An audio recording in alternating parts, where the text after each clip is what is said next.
الحمد للہ رب العالمین والصلاة والسلام علی سید الانبیاء والمرسلین وعلی آلہ واصحابہ اجمعین اما بعد فاعوذ باللہ من الشیطان الرجیم بسم اللہ الرحمن الرحیم ان اللہ وملائکتہ یصلون علی النبی یا ایہا الذین آمنوا صلوا علیہ وسلموا تسلیما الصلاۃ والسلام علیک یا سیدی یا رسول اللہ الصلاۃ والسلام علیک یا سیدی یا حبیب اللہ۔ میرے محترم بھائیوں اور دوستو، عورت اللہ تعالیٰ کی بہترین مخلوق ہے اور یہ انسانیت پر اللہ تعالیٰ کا بہت بڑا احسان بھی ہے۔ رسول اللہ صلی اللہ علیہ وسلم نے تو یہاں تک صحابہ کرام کو تاکید فرمائی کہ جب تم دور دراز سے گھر واپس آؤ تو اچانک گھر میں داخل نہ ہو جایا کرو،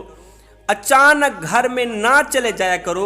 بلکہ اپنی بیویوں کو، اپنی عورتوں کو اتنا موقع ضرور دیا کرو کہ وہ بن سنور کر تمہارا خوب استقبال کر سکے، وہ ہار سنگھار کر کے تمہارا خوب استقبال کر سکے۔ ایک حبشی تھا، ایک تو وہ حبشی تھا، دوسرا وہ بدصورت بھی تھا، سیاہ رنگ، نین نقش موٹے وغیرہ وغیرہ، بدصورت تھا، لیکن اس کی بیوی بڑی ہی حسین و جمیل تھی، حسن کی ملکہ شہزادی۔ اللہ نے اسے بڑے ہی حسن سے نواز رکھا تھا۔ دوسرے لوگ اس کے حسن کی تعریف کیا کرتے تھے، اس کے حسن و جمال پر تعجب کیا کرتے تھے کہ خود تو اتنا بدصورت ہے، رنگ کا کالا ہے، لیکن اللہ نے جو بیوی عطا کی ہے وہ کتنی خوبصورت ہے۔ ایک دن یہ بدصورت شخص میرے نبی کی خدمت میں حاضر ہوا۔ میرے نبی نے پہلے سن رکھا تھا کہ اس کی بیوی بڑی ہی حسین و جمیل، حسن کی ملکہ شہزادی ہے، لیکن یہ خود کالا ہے۔ جب میرے نبی کے سامنے آیا تو میرے نبی مسکرا کر فرمانے لگے،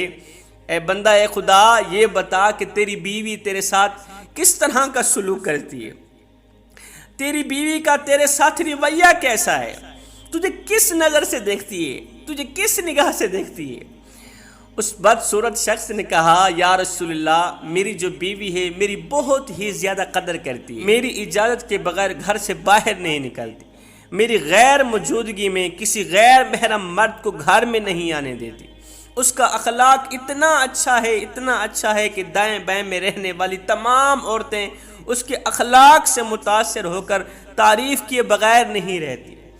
یا رسول اللہ، میں رنگ کا کالا ہوں، میری بیوی بڑی ہی حسین و جمیل ہے، لیکن اس نے میرے سامنے کبھی بھی ناز نہیں کیا، کبھی فخر نہیں کیا کہ تو کالا کلوٹا ہے اور مجھے اللہ نے بڑے ہی حسن سے نواز رکھا ہے۔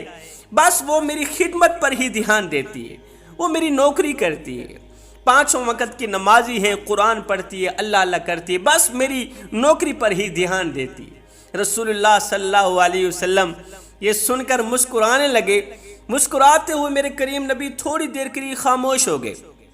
میرے نبی تھوڑی دیر کے لیے خاموش ہو گئے۔ خاموشی کے بعد میرے نبی نے فرمایا، اے صحابی،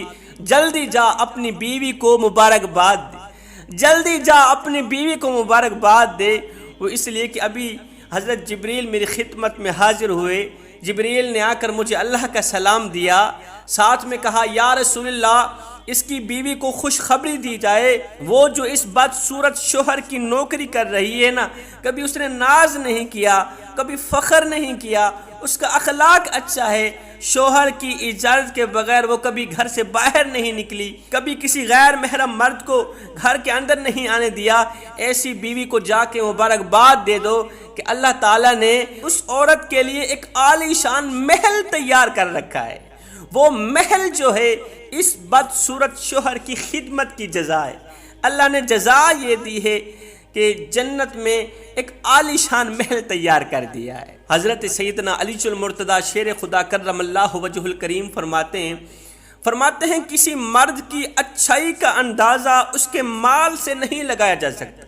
اس کی دولت سے نہیں لگایا جا سکتا، اس کے دوستوں کی اچھی مجلس سے نہیں لگایا جا سکتا، بلکہ ایک مرد کی اچھائی کا اندازہ اس بات سے لگایا جاتا ہے کہ وہ اپنی بیوی کے ساتھ کس طرح کا رویہ اختیار کرتا ہے، وہ اپنی فیملی کے ساتھ کس طرح کی زندگی بسر کر رہا ہے، فیملی کو کہیں دکھ تو نہیں دے رہا، کہیں اس نے فیملی کا جینا تو حرام نہیں کر رکھا، اپنی بیوی کی تمام ضرورتیں پوری بھی کرتا ہے یا نہیں کرتا؟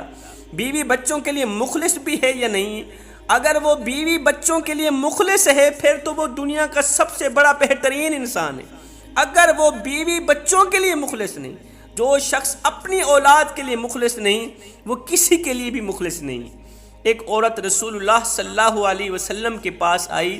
کہنے لگی یا رسول اللہ مجھے بتایا جائے دنیا میں بہترین انسان کون ہے، دنیا میں سب سے اچھا انسان کون ہے؟ تو میرے کریم نبی نے فرمایا وہ شخص دنیا کا سب سے بڑا بہترین اور اچھا انسان ہے جو شخص اپنی فیملی کے لیے اچھا ہے،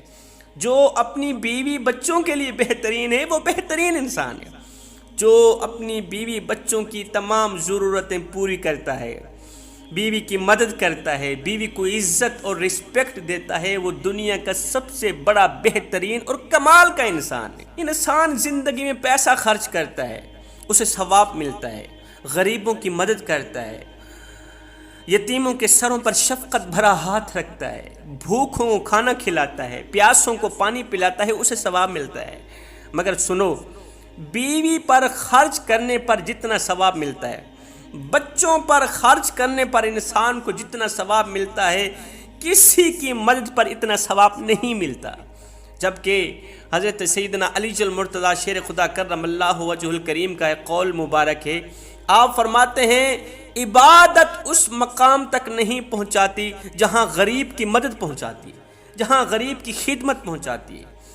یتیموں کے سروں پر شفقت بھرا ہاتھ رکھنا، بھوکوں کو کھانا کھلانا، پیاسوں کو پانی پلانے والا یہ جو عمل انسان کو جس مقام پہ لا کھڑا کرتا ہے، عبادت بھی اس مقام پہ لا کھڑا ہرگز نہیں کر سکتی۔ دیکھو، ایک غریب کی مدد پر انسان کو جتنا ثواب ملتا ہے اس سے کہیں زیادہ اپنی فیملی پر خرچ کرنے پر ملتا ہے، اس سے کہیں زیادہ بیوی بچوں پر خرچ کرنے کا ثواب ملتا ہے۔ جوانوں، یہ مرد کی ذمہ داری ہے، مرد پر فرض ہے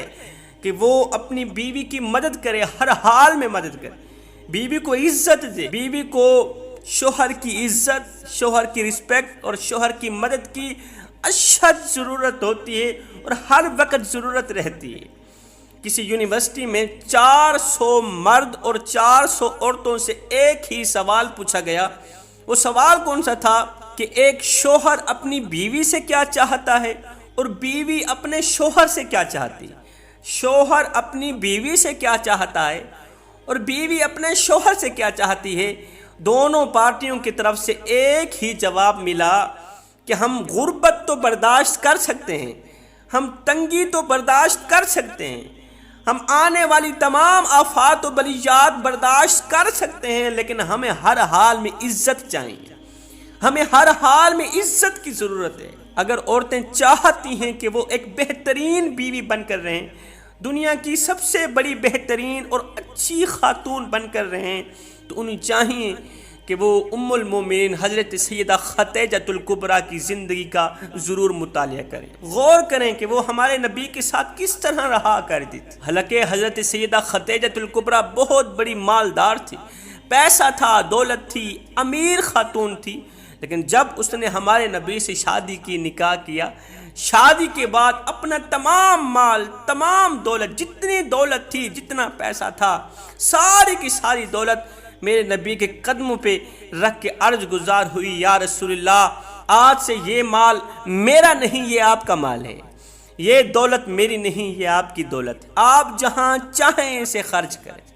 آپ جہاں چاہیں اسے بانٹیں۔ اب میرے کریم نبی نے اس مال کو یتیموں پر بانٹنا شروع کر دیا، غریبوں میں بانٹنا شروع کر دیا۔ سیدہ خدیجۃ الکبریٰ دیکھ رہی ہے، ہاتھ کی کمائی بانٹی جا رہی ہے، ہاتھ سے کمایا گیا پیسہ، ہاتھ سے کمائی گئی دولت تقسیم کی جا رہی ہے۔ سیدہ خدیجۃ الکبریٰ نے جب دیکھا تو آنکھیں آنسوں سے بھر آئی۔ میرے نبی نے پوچھا، خدیجۃ الکبریٰ خیر تو ہے، آپ کی آنکھوں سے آنسو نظر آ رہے ہیں؟ تو سیدہ نے فرمایا، یا رسول اللہ یہ غمی کے آنسو نہیں، یہ خوشی کے آنسو ہیں، اس لیے کہ جب مال اکٹھا کیا تھا اتنی خوشی نہیں ہوئی تھی جتنی غریبوں پر اللہ کے نام پر تقسیم کرنے میں خوشی ہو رہی ہے۔ جب پیسہ تھا اس وقت اتنی خوشی نہیں تھی،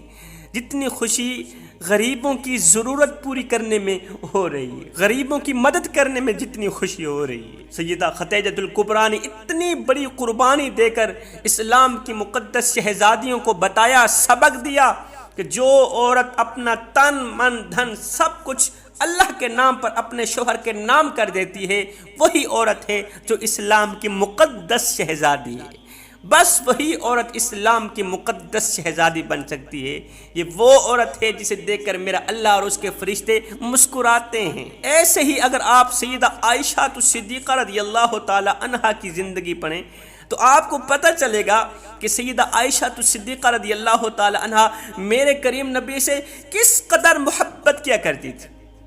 کس قدر عشق کیا کرتی تھی۔ آپ تو میرے نبی کے سامنے اپنی محبت کا اظہار بھی نرالے انداز سے کیا کرتی تھی، بڑے ہی پیارے لفظوں میں کیا کرتی تھی۔ کہتی تھی اے آسمان، ایک تیرا سورج ہے اور ایک میرا سورج ہے۔ ایک بیوی اپنے شوہر کے لیے جملے بول رہی،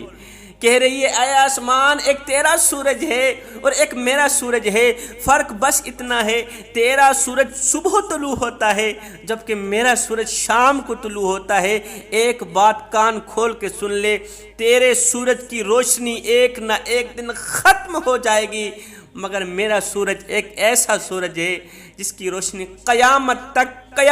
تک جہان کو روشن رکھے گی، قیامت تک ختم نہیں ہوگی۔ معاشرے میں نظر دوڑا کے دیکھیں، آج ہے کوئی بیوی جو اپنے خامد کے ساتھ محبت کا اظہار کچھ اس طریقے سے کرے، ان لفظوں میں کرے، اس انداز میں کرے؟ قبلہ کوئی بھی عورت نظر نہیں آتی۔ آج کل کی عورتیں تو الٹا کہتی ہیں میں نے آپ میں کبھی بھی اچھائی نہیں دیکھی۔ حالانکہ جب شوہر کے پاس پیسہ تھا، امیر تھا، شوہر بیوی کے اوپر ہزاروں نعمتیں برساتا رہا، لیکن جب غربت کا شکار ہوا، جب تھوڑی سی غربت آئی، مال ہاتھ سے چلا گیا، تو یہی بیوی ہزاروں نعمتیں لینے والی بیوی، حق تو یہ تھا کہ یہ وہ لمحہ تھا کہ شوہر کو حوصلہ دیتی، لیکن یہ وہ بیوی ہے جو آج یہ کہہ رہی ہے کہ میں نے آپ میں کبھی بھی کوئی بھلائی نہیں دیکھی، میں نے آپ میں کبھی بھی کوئی اچھائی نہیں دیکھی۔ جب وہ امیر تھا، ہزاروں نعمتوں کی بارشیں برساتا رہا، وہ غربت کا شکار ہی کیا ہوا بیچارہ، تو یہ تانے دینے لگ گئی کہ میں نے آپ میں کبھی بھی کوئی اچھائی نہیں دیکھی۔ یہ وہ عورت ہے جو اللہ تعالیٰ کے غضب کا نشانہ بن